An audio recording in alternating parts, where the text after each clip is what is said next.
apesar da gente se conhecer tanto, tem uma coisa que é intrigante para mim, que é você é uma pessoa que tem muitos conhecimentos, atua em várias áreas, faz muita coisa, e as pessoas perguntam, né, o que o Luciano está fazendo agora, né? Então, de todas essas suas paixões e conhecimentos e áreas de atuação, tem uma que eu vejo claramente que é a sua preferida, que é a teologia e o pastoreio.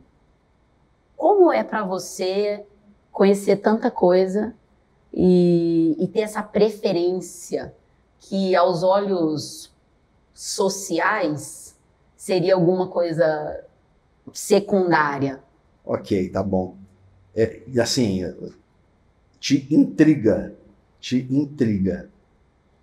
Como... Acho curioso. Como é que o pastoreio e as questões voltadas para as questões teológicas, essas duas coisas, né, serem as coisas que eu mais gosto. Elas são, pelo menos olhando de fora, elas são disparadas as coisas que você... que mais me movem. Que você mais gosta, que mais te mobilizam. E, a princípio, é uma atuação, vou usar uma gíria, né, com muitas encrencas. Ou mais problemas, ou muito mais problemas do que as outras áreas que você atua. Então, eu acho isso bem curioso. Eu acho que isso aí te intriga e me intriga. Eu acho que me intriga também. Eu não sei se eu tenho essa resposta. Eu tenho que construir uma resposta, mas para eu construir uma resposta, eu tenho que construir primeiro uma convicção. Eu não sei se eu tenho uma convicção a respeito. Lá atrás, eu tinha uma certeza, eu não queria ser pastor. E por duas razões eu não queria ser pastor. Uma razão eu me orgulho, outra razão eu me envergonho. A razão que eu me orgulho de que eu não queria ser pastor é porque o pastor normalmente é um cara muito obtuso. Normalmente é um cara obtuso, é um cara ignorante, é um samba de uma nota só. Você encontra com um pastor, ele só vai falar de uma coisa. Então, você viu lá na igreja, o trabalho da igreja? Então, irmão, e a igreja? E aí, cara, que canseira. É uma nota só, é um assunto só fala de uma coisa, é uma canseira. A preocupação dele é se o som da igreja tá bom. A preocupação é se você foi na ceia. Cara, é de uma pequenez existencial desesperadora. E eu fiz faculdade teológica. E na faculdade que eu fiz, os colegas eram pastores. E aí que eu ficava mais desesperado ainda.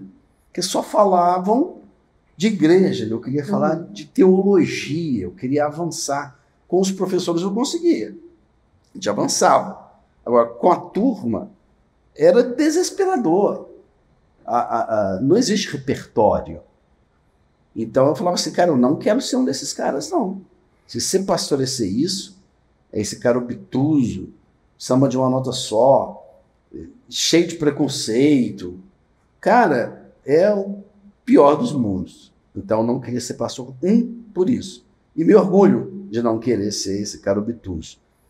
Então sempre busquei fazer outros negócios, conhecer novas disciplinas, buscar ser um polímata, mesmo que um polímata vagabundo, mas pelo menos, sabe, ser um polímata, do que ficar preso ali numa situação obtusa, né? E o que te envergonha?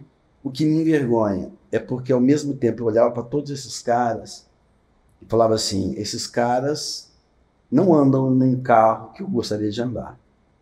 Esses caras não moram num lugar que eu gostaria de morar. Esses caras não viajam para onde eu gostaria de viajar. Esses caras ganham muito mal. Nessa igreja, que é a igreja que eu frequentava, era vergonhoso, salário de fome. É uma igreja mais tradicional, não dessas igrejas contemporâneas que tem dono e que o pastor fica com toda a grana.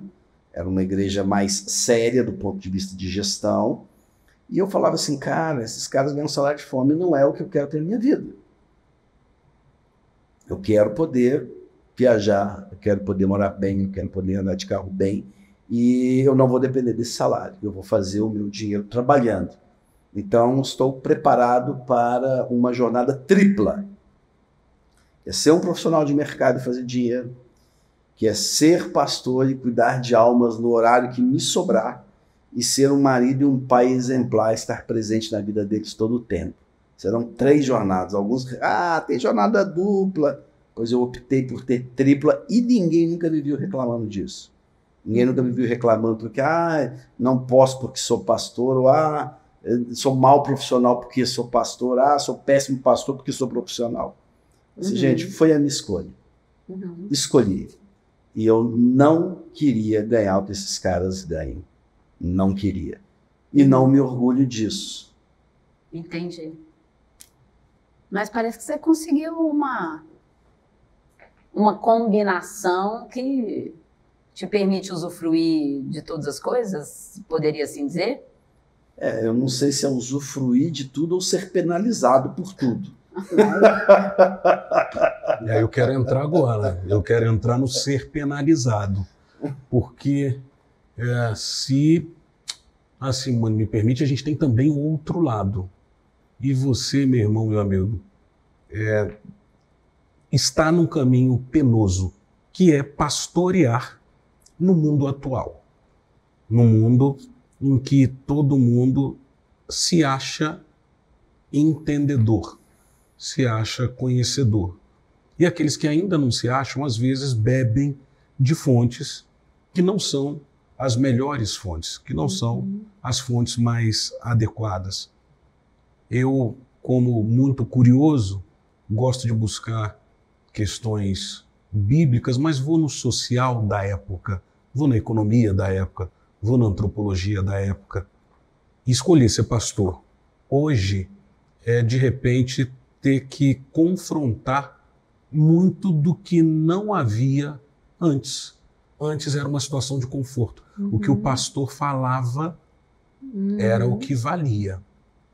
E hoje, como é o Luciano pastor frente a esse novo mundo? Santana, sim, eu já pensei nisso algumas vezes. É mais desafiante mesmo ser pastor nos dias atuais, porque existe um confronto, né? Eu vejo que, sim, antigamente a atividade de um pastor ela era extremamente respeitada. Hoje, como alguém já disse aí, qualquer um pode ser pastor, qualquer um é pastor, então respeitam um pastor como respeitam qualquer um. Talvez esse seja mais um dos motivos que eu não citei na pergunta anterior, que não está tão claro, que eu nunca fiz questão assim de ser mesmo pastor, porque não faço questão de ter esse desprestígio. Para alguns é um prestígio, mas de fato não considero um prestígio. Eu acho, Santana, que eu lido com essa situação buscando o simples. O simples. Não só abrindo mão da liturgia, do cargo. Eu acho que só o fato de abrir mão da liturgia já quebra muito as pessoas. As pessoas têm uma expectativa que eu não vou suprir essa expectativa. Não quero suprir essa expectativa. Por exemplo, você não pode fazer isso porque você é pastor. É? Bacana. Então você vai dizer agora o que eu posso ou não posso fazer. Você faz o que você quiser na sua vida privada, mas tem o direito, por exemplo, de achar que o meu cargo ele vai me proibir ou a minha função vai me proibir. Não vai. Eu nunca me dobrei. E nunca vou me dobrar. Então, nenhuma igreja me enquadrou, nem vai me enquadrar. Jesus ele tem uma frase muito poderosa, ele diz o seguinte: ninguém vai me tirar a vida. Antes eu vou dar a minha vida. Ninguém vai tirar a minha vida. Eu sou o dono. Eu entrego minha vida espontaneamente, porque eu quero. Então, as poucas vezes que eu me enquadrei, dentro de mim eu estava rindo. Você não está me enquadrando. Eu que quero me enquadrar. Para mim é interessante, nesse momento, eu me enquadrar. E o que é interessante? É interessante porque você falou, você está juntando duas coisas, que opta pelo simples, e aí em alguns momentos você opta por se enquadrar. Você pode dar alguns exemplos? Sim, eu opto pelo simples. E as poucas vezes que eu me enquadrei à religiosidade porque era interessante para mim. Era interessante para mim. Por exemplo, eu falo, bom, se eu me enquadrar aqui agora, eu vou ganhar mais espaço. E eu vou ganhar mais espaço, eu vou ser mais útil, eu vou poder ajudar mais, eu vou poder ter mais tempo com essa turma, e aí essa turma vai se beneficiar. Então eu me enquadro por amor, porque vai ser interessante, tá? Mas no pastoreio eu opto pelo simples. Então eu sempre foquei no evangelho, não na religião. Sempre foquei no evangelho. No início do meu ministério pastoral, possivelmente nos 3 primeiros anos, e lá se vão 15 anos, nos 3 primeiros anos, todos os meus sermões, todos eles, por 3 anos, foram no evangelho. Eu estou falando de Mateus, Marcos, Lucas e João, sendo que eu escolhi um deles, que era Lucas, que eu só pregava em Lucas. Foram 3 anos pregando Lucas. E ninguém reparou. Um evangelho basta. Ali tem conteúdo para uma vida inteira de pregação. Ao focar no evangelho, eu foquei no simples. Foquei no simples. A gente está falando do amor, da compaixão, do milagre, da salvação, do relacionamento com a riqueza, do relacionamento com o dinheiro, do relacionamento consigo mesmo. Questões existenciais que Jesus trazia, essenciais.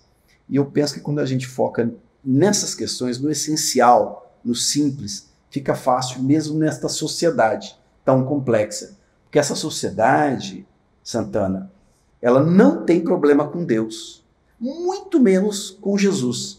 Ela tem problema com a religião e com os pastores, que se julgam representantes de Deus, sendo que são representantes de religião.